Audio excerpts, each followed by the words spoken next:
Gather up whatever is glittering in the gutter, whatever is broken, and stitch it back together. This would make a great children's storybook, a really wonderful fairy tale, right? I can even kind of imagine the illustrations, some little elfin being discovering and then carefully collecting all these glittering shards, inviting some friends to help, maybe then placing them, those broken bits, in a kind of rough-hewn pouch, and maybe all these hapless gathers then plop down together under a tree in the moonlight, stitching them together to make what was broken whole again. And what makes this, in my mind, a potentially great children's story is that this is a universal human experience. Encountering brokenness and not knowing quite how to fix it. Seeing that it might be possible to stitch it together into something new is a message we all need to hear, especially when all seems lost and when things are seemingly broken beyond repair. In times such as these, we need a good story, one that comforts us, inspires us, draws us back into the work of repairing and healing ourselves and the world. Do you know that the stories we live our lives by, these stories, that the stories we tell are how we live our lives, that we live our lives because of the stories we tell about ourselves? The stories about how we got here, who we are, what we have, about the milieu we exist within, about what is possible. The stories we tell play a huge determining role in what comes next. So here's a story, a creation story that I expect you've heard. It comes from the Jewish tradition. Rachel Naomi Remen tells it this way. In the beginning, there was only the holy darkness, the Ein Sof, the source of life. And then in the course of history, at a moment in time, this world, the world of 1,000 things, emerged from the heart of the holy darkness as a great ray of light. And then, perhaps because this is a Jewish story, there was an accident. And the vessels containing the light of the world, the wholeness of the world, broke. And the wholeness of the world, the light of the world, was scattered into 1,000 fragments of light. And they fell into all events and all people, where they remain deeply hidden until this very day. Remen says that her grandfather told her that the whole human race exists because of this accident. That we are here because we are born with the capacity to find the hidden light, the glittering bits in all events and in all people, and to lift up that light and make it visible once again. This task in Hebrew is called tikkun olam, the restoration of the world. That's a pretty good story. It reminds us that we, each and every one of us, comes from a divine light source, that we're not whole without each other, and that we're tasked with finding the light in each other in order to stitch things together again. And though this is a very ancient story, it's a pretty radical one indeed. Frankly, we haven't been all that great at telling a story like this. Instead, we've told stories about personal gain and upward mobility and competition, survival of the fittest. We've told ourselves that if we work hard enough and accomplish enough, that there's some promised destination where we can finally arrive and we will all be safe and we'll all be well. And stories such as this tell us that some ways of being in the world are better than others, that there is an us and that there is a them, and ne'er the twain shall or even should meet. But isn't it interesting that, at least as far as I can think, there are no children's books that tell stories about going it alone and walking over everything and everyone else as one climbs to the top. And yet we keep telling these stories and believing them. And such stories have contributed to the divisiveness that's infected our society, breeding hatred and increasingly self-serving attitudes and behaviors. And such stories are crippling, full stop. We keep telling stories like this and we'll keep on destroying each other and our planet. So couldn't we just tell different stories? Here's one I love from my colleague Molly Hausch-Gordon. She says that rather than some idealized destination, the place we're going is just around the sun on a miracle of a planet. That the true story is that we are still alive in a world that is so beautiful and so brutal all at once and always has been. And it is drenched in meaning no matter where it's headed. And it matters that we love each other well and that we drink up the beauty and resist the brutality. This world is drenched in meaning and beauty, and our task is to drink it in while at the same time resisting the brutality.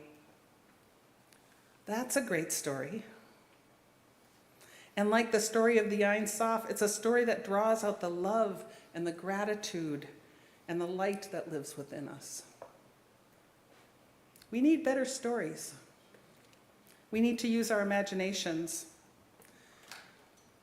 Walida Imarisha in Octavia's Brood, Science Fiction Stories from Social Justice Movements, says that, quote, "Whenever we try to envision a world without war, without violence, without prisons, without capitalism, we are engaging in speculative fiction," unquote.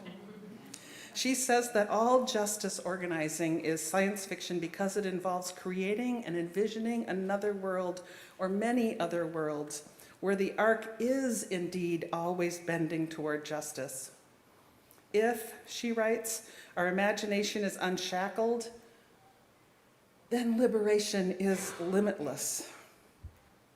That our ancestors claimed for us the right to dream, and it is ours to do the hard work of sculpting reality from our dreams.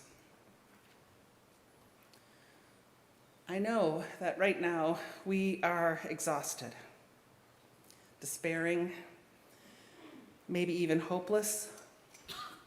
So many of you worked so hard on this election, writing letters, sending postcards, door knocking, acting as election judges, poll watchers.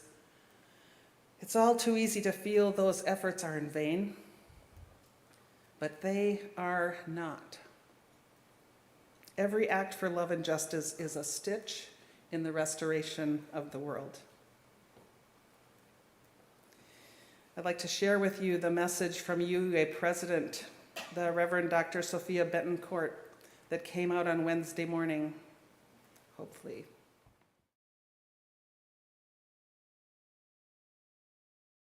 We gather on the morning after, in a time of great fear and devastation and very real risk to ourselves and our beloveds. There is so much that we cannot yet know, even if we know the shape and fear the character of our next governmental administration. We cannot fully know what is yet to come in this country. What I do know, beyond any reasonable doubt, is that we are a sanctuary people. We can make that claim from the powerful efforts of our elders in the middle of the 20th century through to our congregations and communities offering shelter to migrants today. Whether Harbor or Pink Haven, our homes, sanctuaries, and even our national headquarters model what it means to offer solidarity, shelter, and asylum in the face of what many of us cannot begin to imagine. These are times that will be defined by the continued and increased need for organizing and a faithful commitment to mutual aid. I want to invite us all back to what we learned in our earliest understandings of what humanity itself means. We draw our purpose from the call to honor and uphold the non-negotiable sacredness of each and every person, of earth and of all beings, bound up together in an abiding love that rests in the call to justice. So many of us are afraid today, fearful for the safety of our loved ones and overwhelmed by the public plans to deny basic human rights. I invite us to feel the reality of that concern and to hold one another in our grieving.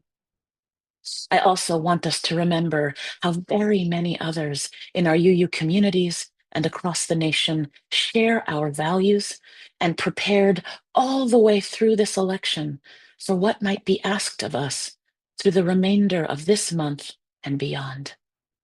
Look to your community partners.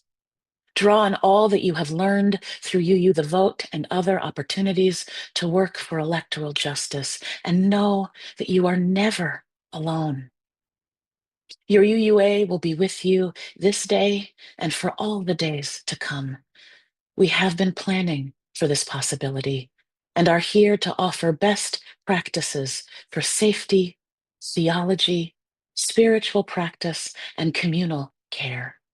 We will rest in the strength of our covenants and bring that love, generosity, sacred witness, and values-driven interdependence to bear as we work toward a future where our liberation is collective and all of our people count themselves whole. I love you. Let us keep working toward all that we hold most holy together. Amen. Ashe. And blessed be.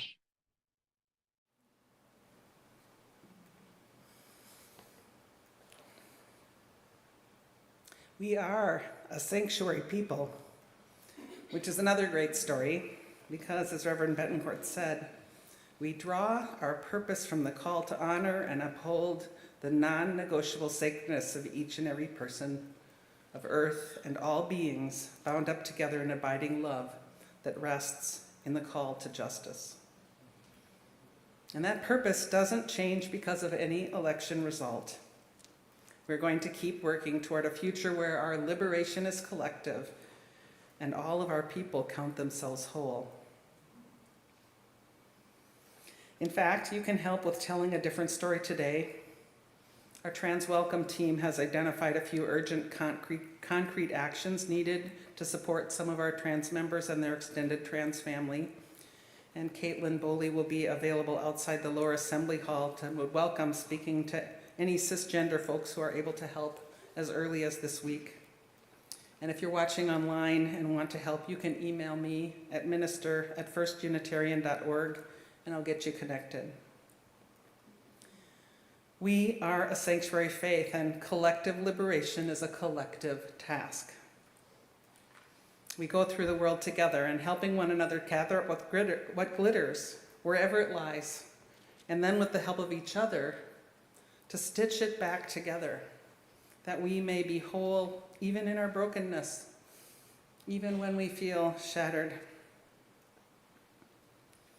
On Wednesday night, when about 40 people gathered here to mourn and hold one another, I shared this poem about stories. It's called On the Other Side and was written by Reverend Lynn Unger. Through the looking glass, down the rabbit hole, into the wardrobe, and out into the enchanted forest, where animals talk and danger lurks and nothing works quite the way it did before, you have fallen into a new story. It is possible that you are much bigger or smaller than you thought. It's possible to drown in the ocean of your own tears. It's possible that mysterious friends have armed you with magical weapons you don't yet understand, but which you will need to save your own life and the world. Everything here is foreign. Nothing quite makes sense. That's how it works. Don't confuse the beginning of the story with the end. This is not the end of the story. It's a new beginning. Although it's clear that danger lurks and things just don't make sense, we are here to save our own lives and the world, placing love at the center and telling and retelling stories about all that is possible together. So be it.